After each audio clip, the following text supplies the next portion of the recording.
Alright, so before we start the next session, please let me know if you have any questions.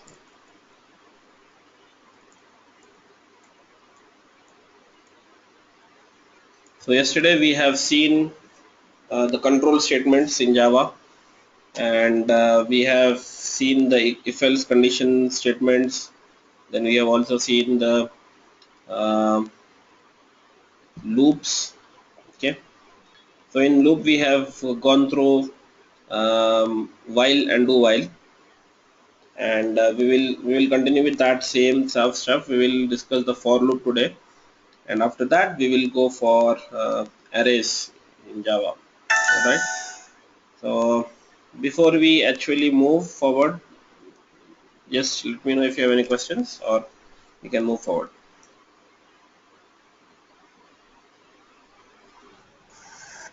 No, I'm good. Go ahead. Alright, great.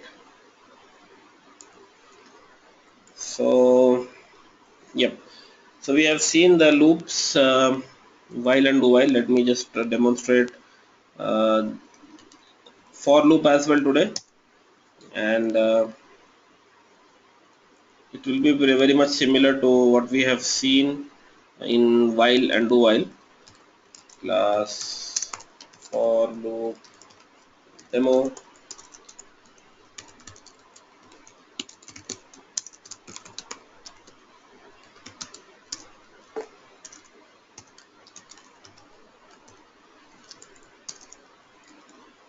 Alright, so yesterday we have seen that in case of any loop, let me save this as well. Mm,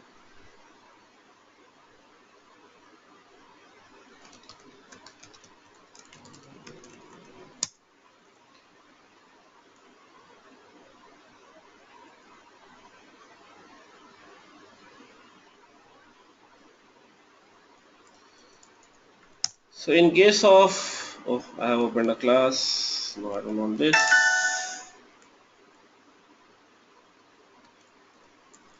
While Java. Alright. So as we spoken yesterday that in any loop we will have elements, three elements which makes a loop. One will be the looping variable. The next will be condition,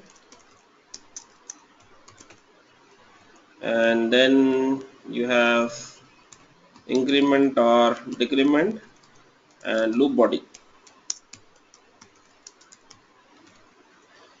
So for a valid loop, you will have these three things: looping variable, looping condition, and increment and decrement.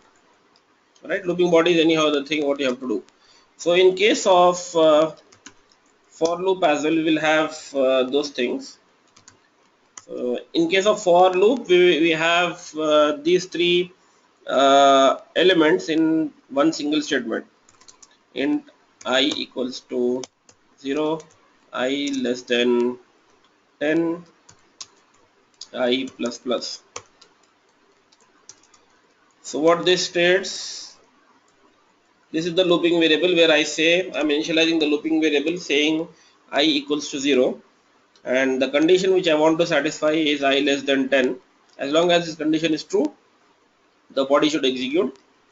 And lastly, I'm incrementing the looping variable. All right, system.out.println. I'll just say I.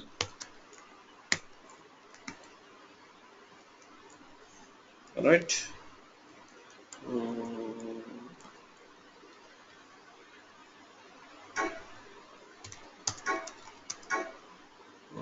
mhm.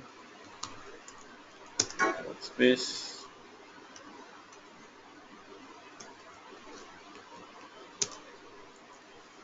All right.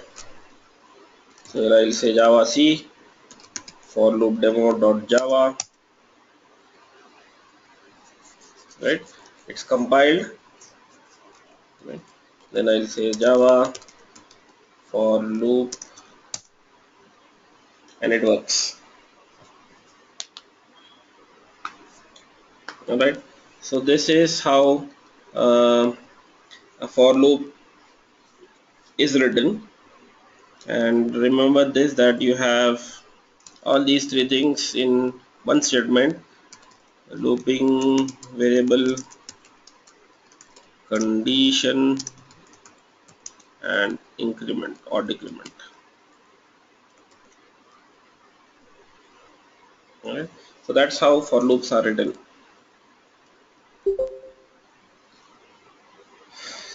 More stuff what you have to know about loops is you can use break to break conditions or exit from a loop, just like you have used break in case of switch statement where you have exited from the switch statement.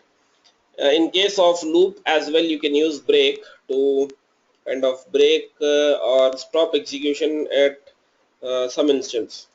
For example, I want to write another condition here saying if I equals to 6 maybe, all right, break. So if it is not matching to this 6, it will not break. So this loop will terminate after 6.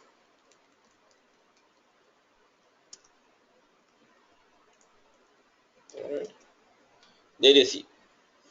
So you can have these kind of statements written using break. Break is used for breaking your execution at any instance. All right, you can give some conditions or you can simply break as per your requirement. All right, and then you have continue. Continue is just the opposite of break. It means it will continue from where it stops, and it's kind of just the opposite of break. And then lastly you have return. Return means that you return out of the method, you come out of the method, that's it. You come out of the method, and it's like stopping the execution of your loop itself. But return is graceful exit out of the method, whereas break is abruptly stopping the program, stopping the execution there. Right?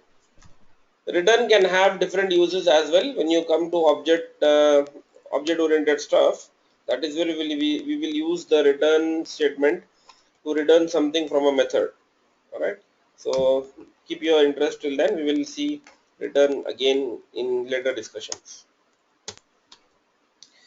Then comes the important discussion of arrays in Java.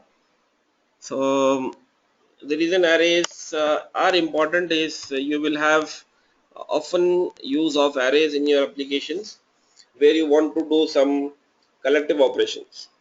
All right. So array provides you a means of doing more than one. Doing some operations on more than one element. It might be an integer, it might be an object, it might be a string, something of that sort. But you want to do collective operations, you want to do bulk operations on something, right? So that is where array is used. Array is essentially just like a container which can hold different elements of same type. Okay, this is important in case of arrays. It will use the elements of same type. All right.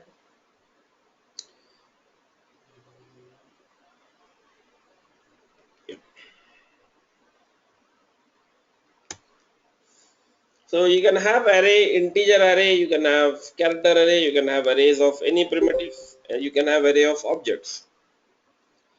So let's see how arrays can be written. Class array demo. In fact, when we started looking in the main method, if you remember that I already have an array here named args, args. If you notice that in my main method, I always need to have one string array.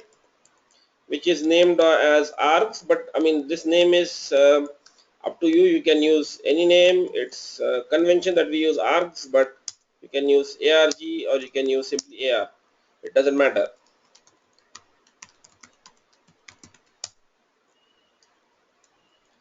So what is the use of a string array in main method?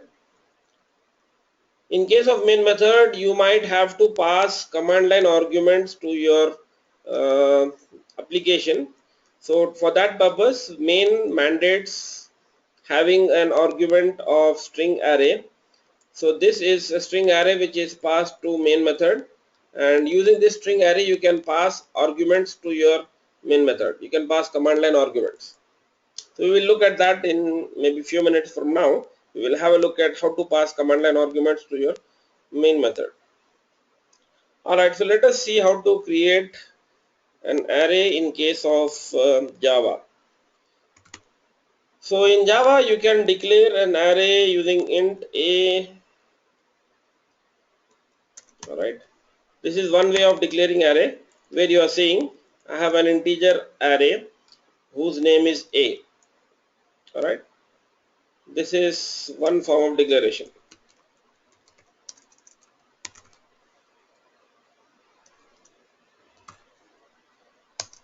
There is another way of declaring array is like this, int b array.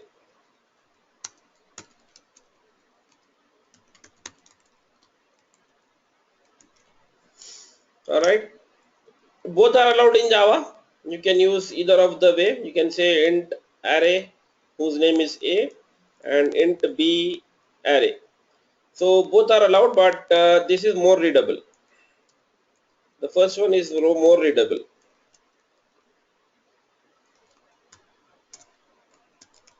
It is readable because I am specifying that it is an integer array whose name is a. So this kind of gives you more readability. Anyhow, it's up to you. You can use any of the approaches, but some languages doesn't allow this method, this way of declaring array. So it's up to you, because Java allows, you can still do it, but need not do it, but you can still do it. Okay. So this is how we declare an array. And to initialize the elements of array, I mean first I need to initialize the array saying new a equals to new int array. It is mandatory that whenever you initialize the array, you specify the size. So you specify the size as 3. So what happens in this statement is array initializes with 3 ints, 3 integer elements. Alright. So you have initialized an array with 3 integer elements. So what elements are there currently in this array? To understand, let me have what happened after this statement. It is like you have created an array with 3 integers, or rather you have 3, yeah, obviously you will have 3 integers as to say. But what are the elements in that now? What objects do you have? So it has a 0 here. I increase the size maybe to 20.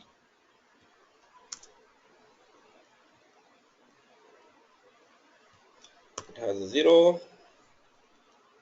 then it has a 0, and it has a 0. Why 0? Because you have not specified any element. You have not specified what should be there integer in the integer array. You have just initialized it. Alright. So by default it takes default values. Initialize with 3 int elements, or I can say 3 default values.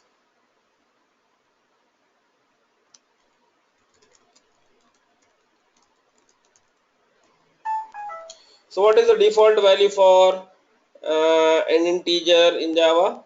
In Java, integer default value is 0. right? So you have an array with 3 zeros now. All right. So what will you do if you want to access the element of array now? So I can say sys print a of 0. So when I say a of 0, I'm trying to refer the first element in the array. Now 0 is the index which always starts from 0. Index starts from 0. So index is like this is 0, this is 1, and this is 2. So index in Java is used for referring elements of an array, and index always starts from 0. So here in this program I'm trying to print the element uh, which is the first element in the array. Alright, so let me save this and go to my console, Java C, arrays demo, compiled, no errors. I'll go for execution. It simply says 0. Alright. Similarly, if I want to print second element and third element,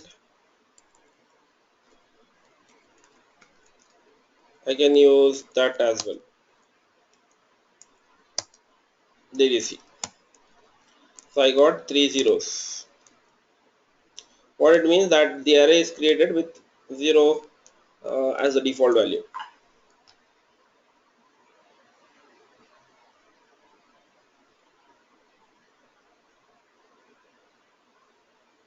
Alright.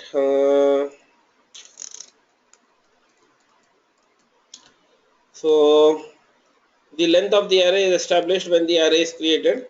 As I said you that it is mandatory to specify the size of the array.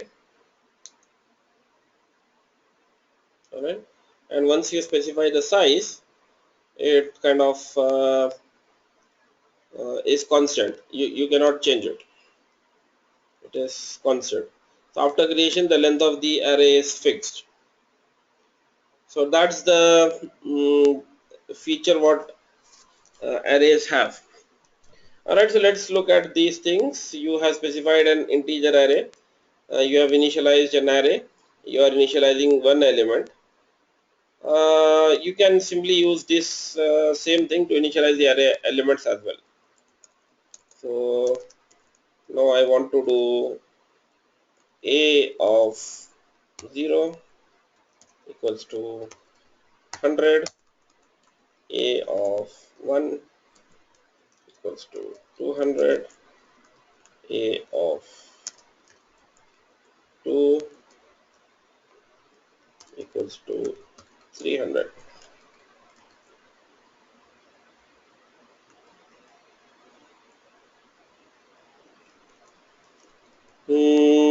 Yep, let me compile it and run it. There you see, now it is displaying the values 100, 200 and 300 with respect to uh,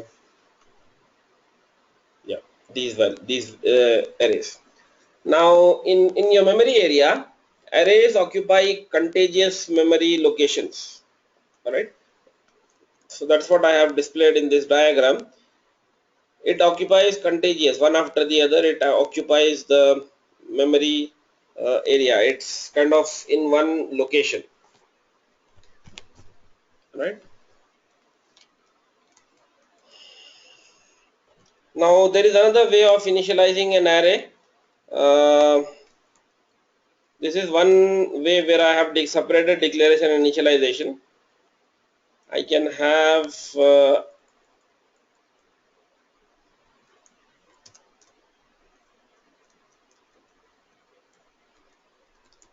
string array names equals to new string array with 4 size.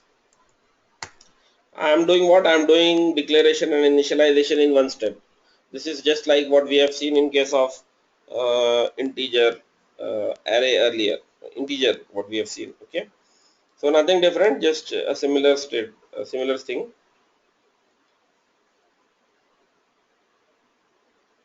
Hang on 1 minute.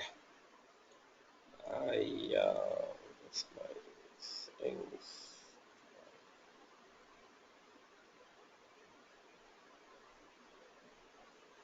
Hang on.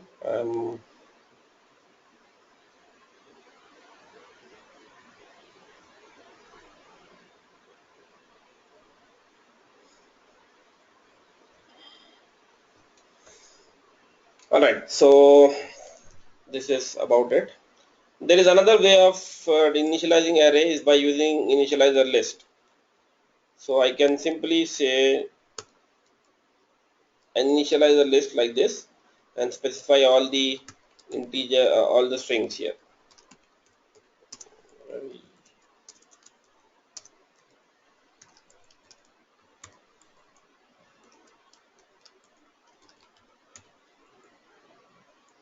Alright. So this is one way of initializing array where we are specifying initializer list. In this case, we don't have to specify that of what type this is, because when you are giving the elements, when you are giving the objects, it is implicitly understood that these are string objects, right? So by default, the string array is created uh, with these objects, and even you don't have to specify the length as well, because the length is specified here. So if I specify 3 elements, it will take length as 3. If I specify 4 elements, it will take 4 elements, 4 as the size. Alright. So this is by using initializer list.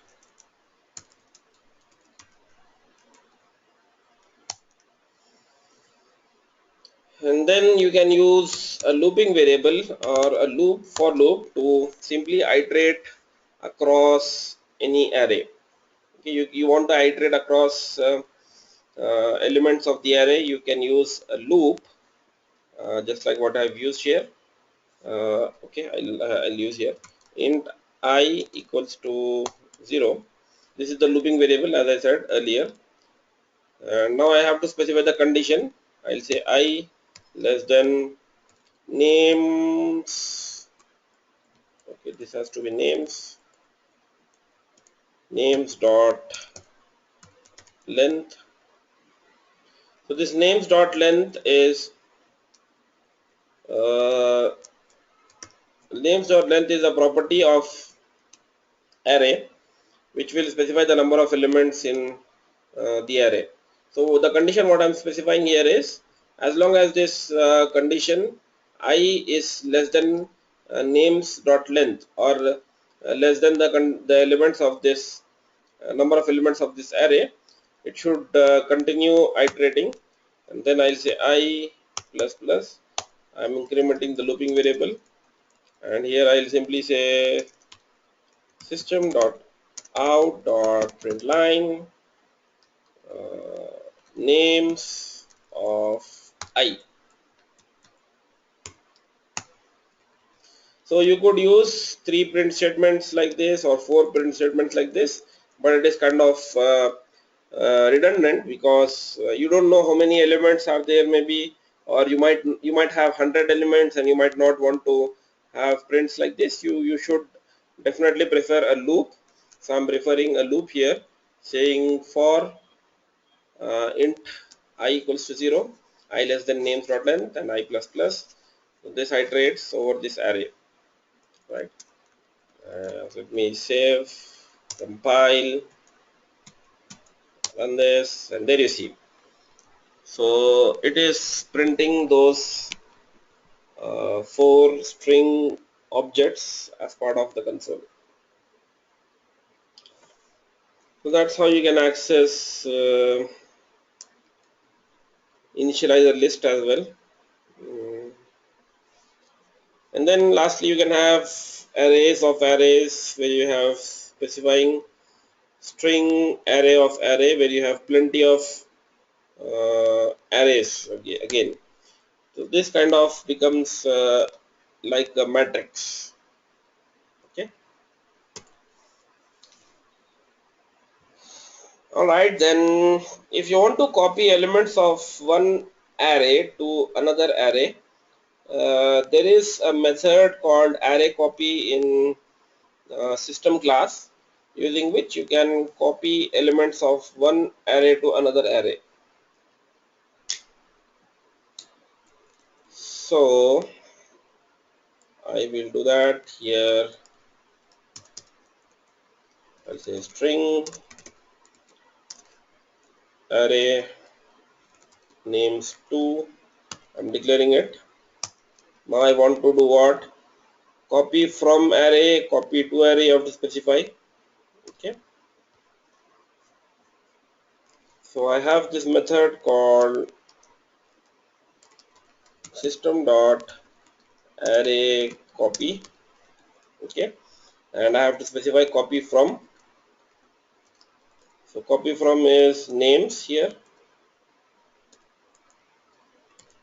names, then you say this is the source and then destination. I want to copy all maybe, so I'll say int length 0, object destination is names 2. All right, so I'll not specify the last two parameters, and I'll simply say system dot out dot print line names 2 of first element. Let me see if it has copied.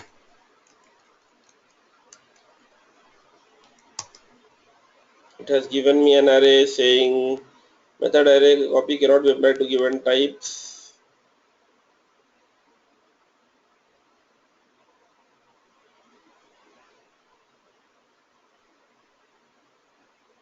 Alright, because I have not specified the last two arguments, it is destination POS and length. I'll specify 0 here and 4. Let's see if it is fine. Variable names 2 might not have been initialized. Okay, it has not been initialized. I have not created the array. Equals to new string array with size 4. Yeah, that is when it will initialize that and copy the elements. So it has compiled. Let me run it, and there you see the last one. It is specifying the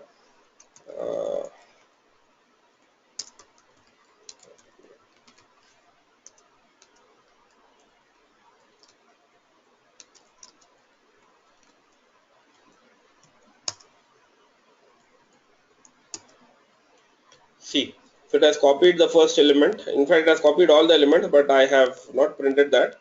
So maybe I can write a loop similar to this loop. I can write a loop similar to this one.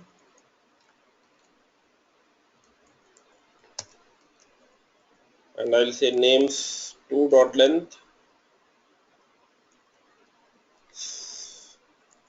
copy names of I,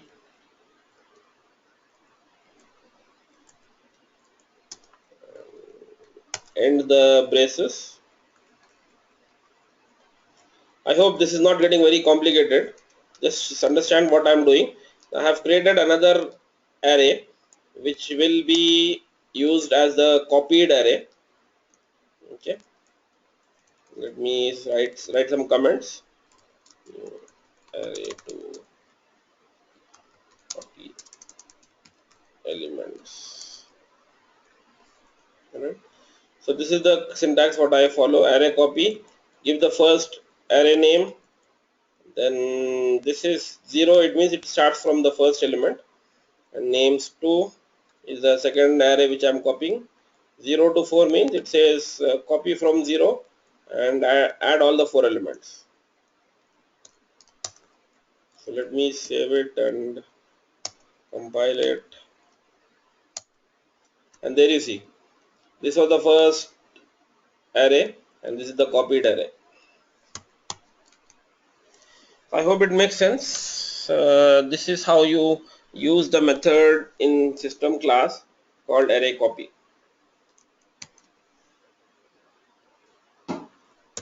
Alright, so that is about it. That is about the arrays in Java. So far we have seen the looping statements, the control statements, and then the arrays. This is the this acts as the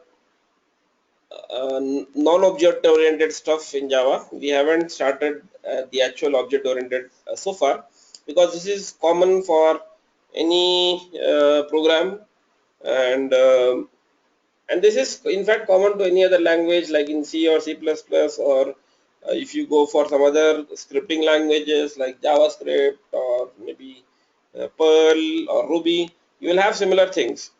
So the reason why we discuss the non-object oriented stuff is to get the similar things familiarized.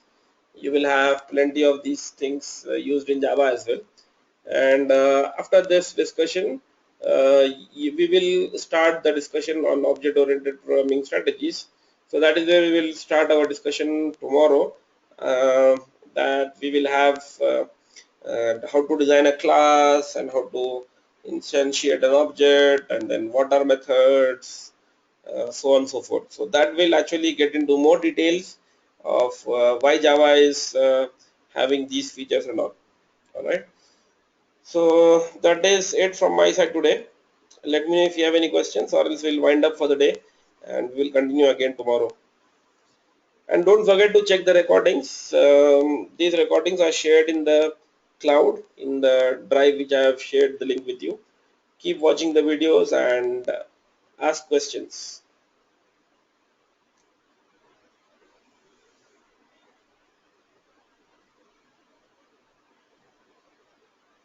All right, so no questions, then we will. Yeah, sure. All right, then. Mm, Mhm.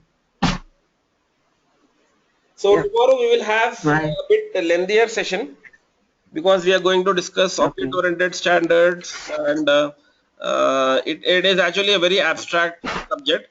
It requires a lot of explanation, and maybe you might feel bit new to this if you are not aware of object-oriented strategies. So we will have maybe a session for at least somewhere less than 2 hours, 1.5 hours to 2 hours. I'll try to make it as elucid as possible and as interesting as possible. So try to spare some time, right?